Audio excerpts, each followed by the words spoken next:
जय माता दी दोस्तों, आज की इस वीडियो में हम माँ काली के विषय में विस्तार से जानेंगे। माता काली कौन है, उनकी उत्पत्ति कैसे हुई, माँ काली को कैसे प्रसन्न करना चाहिए। अगर आप इन सवालों का जवाब जानना चाहते हैं तो वीडियो को अंत तक ज़रूर देखें। वीडियो में आगे बढ़ने से पहले अगर आप माँ काली के सेवक हैं तो कमेंट में जय माँ काली अवश्य लिखें। पौराणिक कथा के अनुसार एक बार एक दारुक नाम के असुर ने ब्रह्मा जी को प्रसन्न कर उनसे अमर होने का वरदान मांगने लगा, लेकिन ब्रह्मा जी ने इसे सृष्टि के विधान के विरुद्ध बताकर मना कर दिया। तब दारुक ने कहा, ठीक है, फिर मुझे ऐसा वरदान दीजिए कि मुझे सिर्फ कोई स्त्री ही मार सके। दारुक को लगा कि कोई भी स्त्री उसका वध नहीं कर सकती है और वो अमर हो जाएगा। तब ब्रह्मा जी तथास्तु कहकर अंतर्ध्यान हो गए। ब्रह्मा जी से वरदान प्राप्त करने के बाद दारुक सभी को अपनी आसुरी शक्ति से परेशान करने लगा। उसने धरती से लेकर स्वर्ग लोक तक आतंक फैला दिया। उसने सभी धार्मिक अनुष्ठान बंद करा दिए। सभी देवता दारुक के आतंक से बचने के लिए ब्रह्मा जी के शरण में गए। तब ब्रह्मा जी बोले, ये दुष्ट केवल स्त्री के हाथ से ही मारा जाएगा। तब ब्रह्मा और विष्णु सभी देव स्त्री रूप धारण कर दारुक से लड़ने गए, लेकिन दारुक ने सभी को परास्त कर दिया।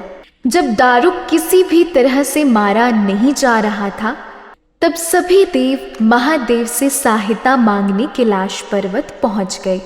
भगवान शिव ने देवताओं की बात सुनकर माँ पार्वती की ओर देखा और कहा, हे कल्याणी, जगत के हित के लिए और दुष्ट दारुक के वध के लिए मैं आपसे प्रार्थना करता हूँ।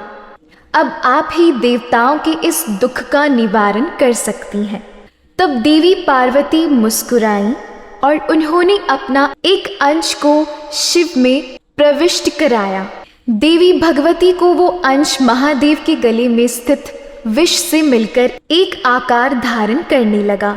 जब महादेव अपने भीतर इस आकार को महसूस करने लगे, तब उन्होंने अपनी तीसरी आंख खोल दी। तब उनके नेत्र से भयंकर विकराल रूपी काले वर्ण वाली माँ काली उत्पन्न हुई। माँ काली के ललाट में तीसरा नेत्र और चंद्र रेखा थी।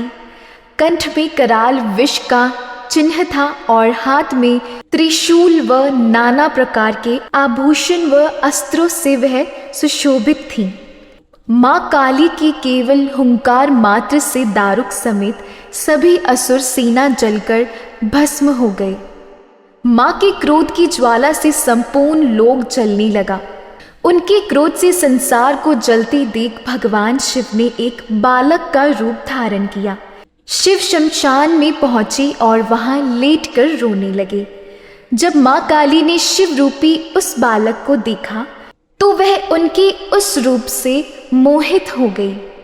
वात्सल्य भाव से उन्होंने शिव को अपने हृदय से लगा लिया तथा अपने स्तनों से उन्हें दूध पिलाने लगी। भगवान शिव ने दूध के साथ ही उनके क्रोध का भी पान कर लिया। शिवजी द्वारा माँ काली का क्रोध पी जाने के कारण माँ काली मूर्छित हो गई। देवी को होश में लाने के लिए शिवजी ने शिव तांडव किया। होश में आने पर माँ काली ने जब शिव को नृत्य करते देखा तो वे भी नाचने लगी, जिस कारण उन्हें योगिनी भी कहा गया।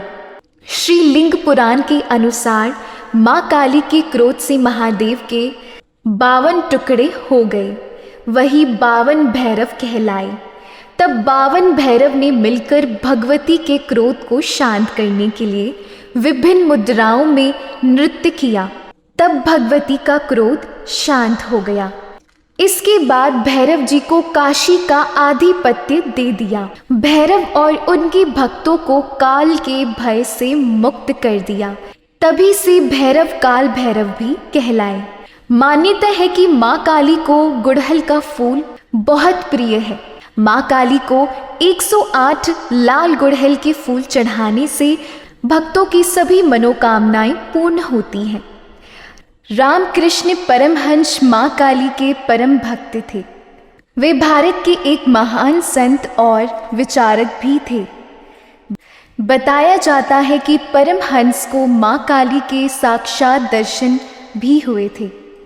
माता काली उनके लिए कोई देवी नहीं अपितु एक जीवित हकीकत थी। माँ काली परमहंस के बुलाने पर आती थी।